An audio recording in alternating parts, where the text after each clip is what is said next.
सबसे पहले तो ठाकुर जी के चरणों में नमन करता हूँ, मेरे इष्ट देव को नमन करता हूँ, भारत के अंदर जितने भी देवी देवता हैं उनको नमन करता हूँ और प्रभु से प्रार्थना करता हूँ कि मेरी पार्टी को पुनर्विचार करने के लिए संयम दे, सद्बुद्धि दे।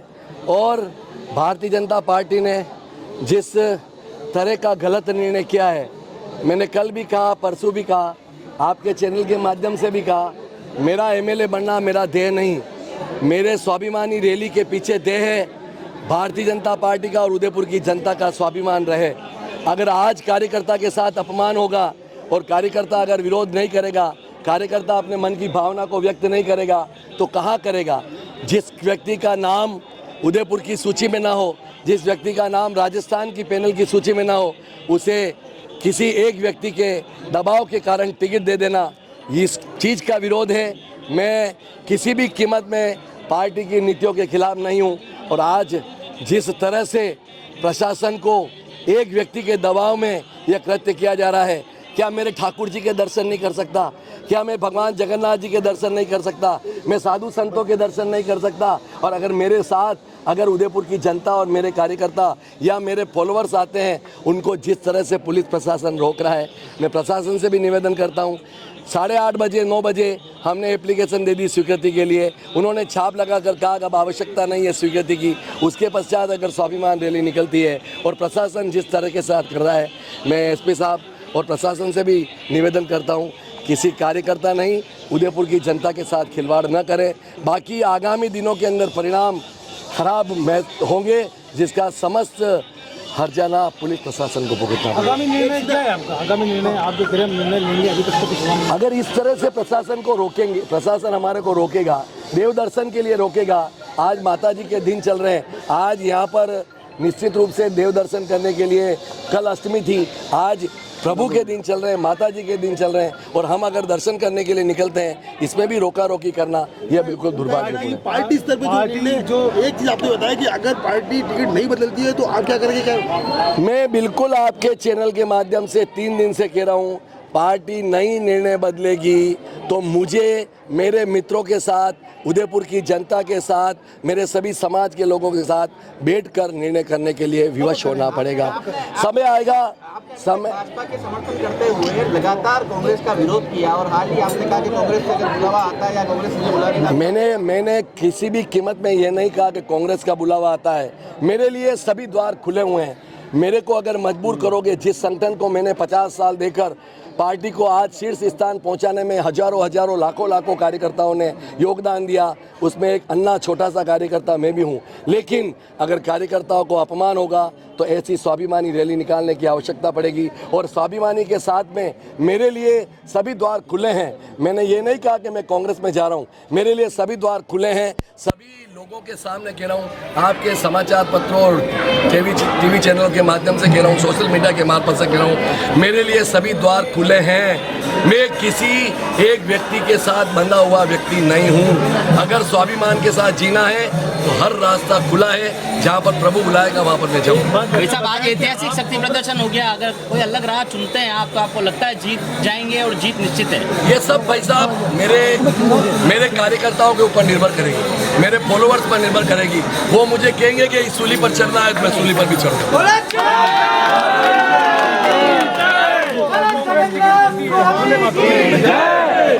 खुले बातों में कांग्रेस टिकट देती है, मैंने कहा ना, ये सब बातें ये आने की स्थिति में अभी मैं नहीं हूँ, क्योंकि मैं भारतीय जनता पार्टी का वर्तमान में कार्यकर्ता हूँ।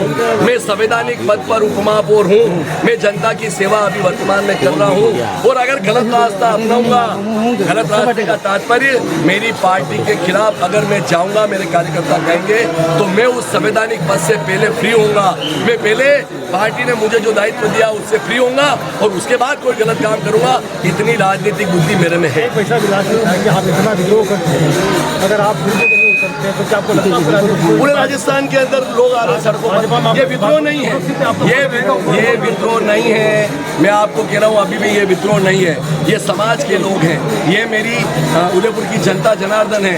और अगर टाउन हॉल से आकर ठाकुर जी के दर्शन करना, मेरे साधु भगवंतों का दर्शन करना और जिस व्यक्ति को टिकट दिया है वह साधु देवी देवताओं को मानता नहीं। मैं आपके चैनल के माध्यम से एक बात कहना चाहता हूँ, कल यहाँ पर भारतीय जनता पार्टी के प्रत्याशी देवदर्शन के नाम से भगवान जगदीश के मंदिर आए, उसके पहले आज दिन तक इस भगवान जगदीश की अगर सीढ़ी चढ़ी हो तो मुझे बता दो। जो आदमी देवी देवता को नहीं मानता, जो जय श्री राम नहीं कहता, जो भगवान को मानता नहीं, साधु संतों को मानता नहीं, जो हमारे सनातन धर्म का विरोधी है, उस व्यक्ति को पार्टी ने टिकट दिया है, इसका मतलब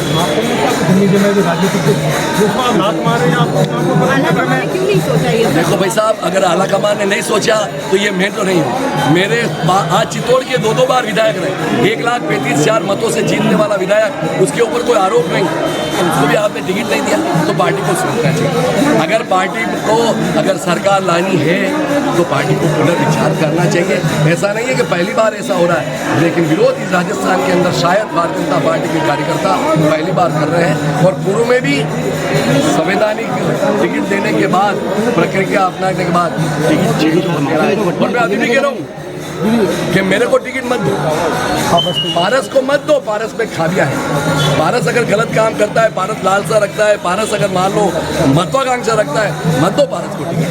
देव मेरे जिलाध्यक्ष को टिकट, हम तन मन धन के साथ में रहेंगे। देव प्रमोद सामर को टिकट, देव धर्मनारायण जोशी को टिकट, देव गजपाल सिंह राठौर को टिकट। जो व्यक्ति टिकट मांग रहा है और योग्यता रखता है पार्टी का काम, देव किरण जैन को टिकट। मेरा ऐसा कहना है, किरण जैन तो उनके छोटे भाई की पत्नी है ना, वो किरण जैन को टिकट, हमारा कोई विरोध नहीं है।